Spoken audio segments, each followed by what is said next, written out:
Assalamualaikum warahmatullahi wabarakatuh. Kami dari kelompok 10 dengan studi kasus pengelolaan logistik obat Puskesmas yang beranggotakan saya sendiri Muhammad Al-Farisi dengan NIM 19185. Selanjutnya Saya Dewardani dengan NIM 19.000.18.012. Saya Tarik Hamdi Bayu Aji, NIM 19000018029. Saya Rizal Hamzin Dayat, NIM 190001840. kami berasal dari kelas E. Latar belakang masalah. Pusat Kesehatan Masyarakat atau Puskesmas salah satu fasilitas kesehatan yang menyelenggarakan pelayanan kesehatan. Puskesmas menjadi penunjang pelayanan kefarmasian sesuai dengan ketentuan peraturan perundang-undangan. Manajemen logistik obat, ilmu pengetahuan dan atau seni dalam proses perencanaan dan penentuan kebutuhan, pengadaan, penyimpanan, penyaluran, pemeliharaan, penghapusan, dan pengendalian obat-obatan. Tujuannya agar obat dapat tersedia dengan kuantitas, kualitas, waktu, dan tempat yang dibutuhkan dengan biaya seefisien mungkin.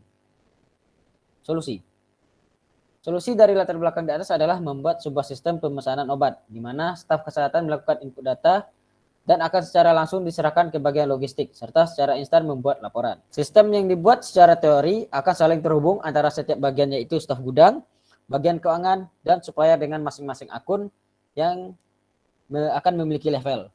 Flowchart akan dijelaskan oleh Tarik Hamdi Bayu Aji. Berikutnya flowchart. Di sini ada dua macam flowchart. Yang pertama ada diagram flowchart. Di sini diagram flowchart yang dimulai dari staf melakukan pengecekan stok, kemudian staf melakukan perencanaan obat, staf melakukan persetujuan dengan pihak atasan, memastikan barang sesuai dengan perencanaan, penginputan data dari barang yang diterima, dokumen serah terima, dan penyimpanan. Nah, di sini adalah flowchart untuk sistemnya nanti. Start, dimulai dari start, kemudian cek stok barang. Dan setelah cek stok barang, ada perkondisian di mana jika stok barang masih cukup, jika iya, maka akan berakhir. Maka tidak perlu melakukan pemesanan atau perencanaan manajemen logistik obat. Jika tidak, staf akan melakukan perencanaan obat, kemudian dilanjutkan dengan persetujuan dengan pihak atasan. Kemudian di sini ada lagi kondisi di mana jika atasan setuju, maka akan melanjutkan yang seperti di kanan. Jika tidak, akan berakhir. Nah, yang di sebelah kanan ini ada memastikan barang sesuai dengan perencanaan, penginputan barang sesuai dengan perencanaan, dokumen serah terima atau transfer note, dan penyimpanan. Berikutnya ada diagram proses bisnis. Di sini ada dua macam diagram proses bisnis. Yang pertama adalah setelah aplikasi. Setelah ada aplikasi ini, yang pertama dari logistik atau staf gudang membuat daftar perencanaan kebutuhan obat. Kemudian kemudian bagian keuangan akan menerima daftar tersebut. Dan kemudian bagian keuangan akan membuat surat usulan anggaran. Kemudian setelah surat usulan anggaran jadi, akan langsung ditransfer ke supplier.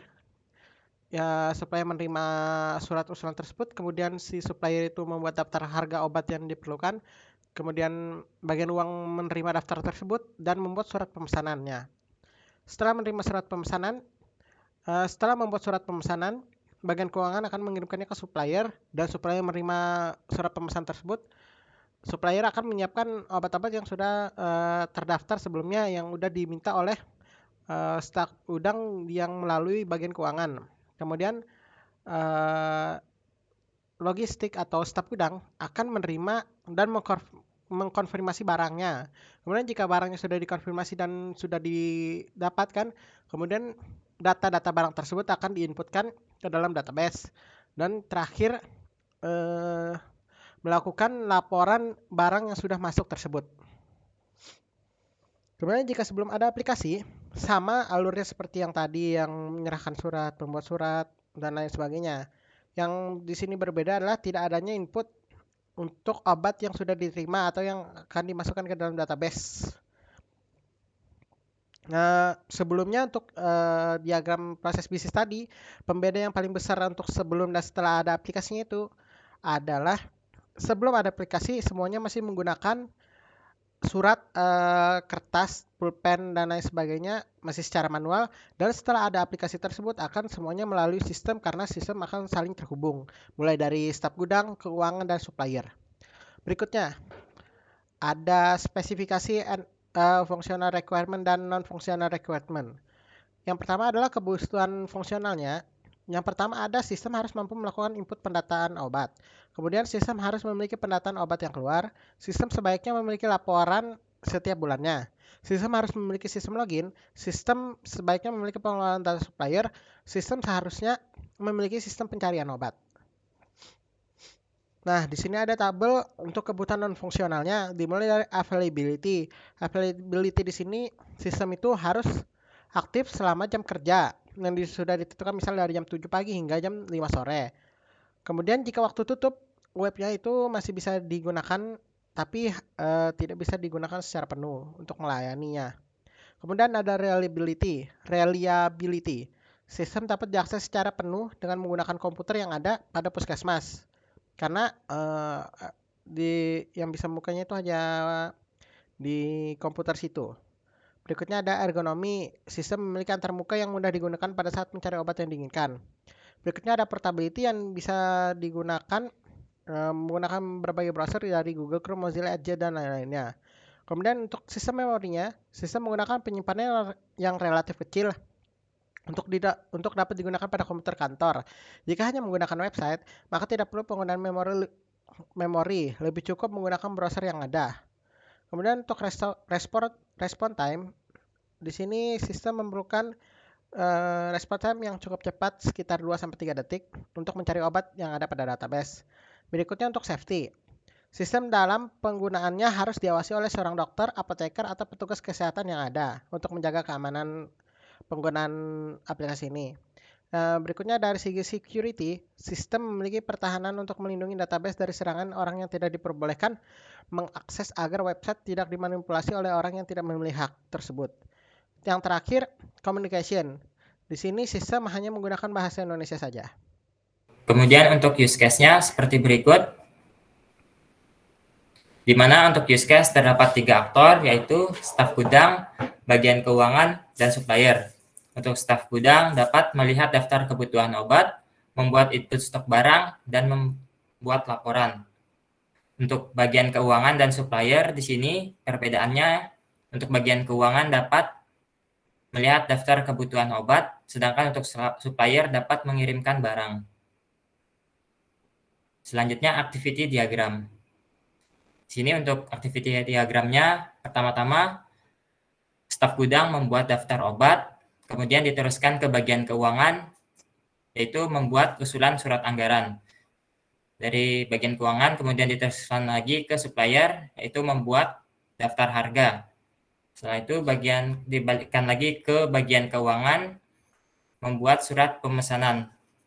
Setelah itu kembali lagi ke suppliernya mengirim barang pesanan. Setelah itu ke staf gudang menerima barang, membuat input stok barang, dan membuat laporan. Kemudian untuk UI-nya dijelaskan oleh Rizal. Untuk desain UI dari sistem aplikasi kami, yang pertama ini adalah halaman form. Terdapat 2 input, yaitu username dan password. Kemudian ada button submit. Lanjut, Mas Faris.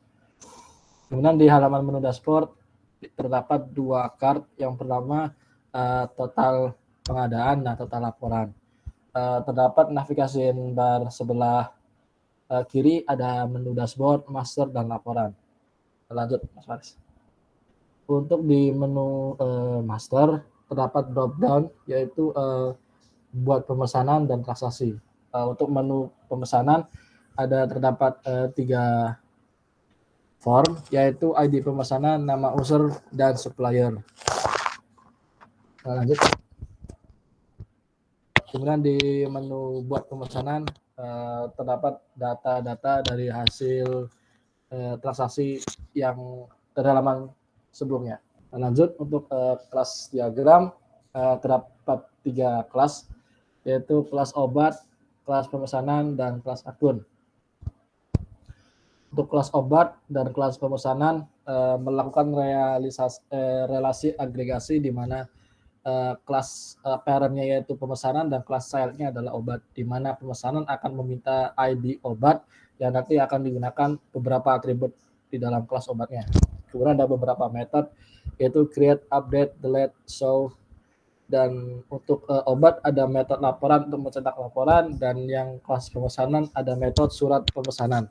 Kemudian di kelas akun terdapat metode yang sama, yaitu create, update, delete, show, dan beberapa atribut seperti ID, username, password, dan level.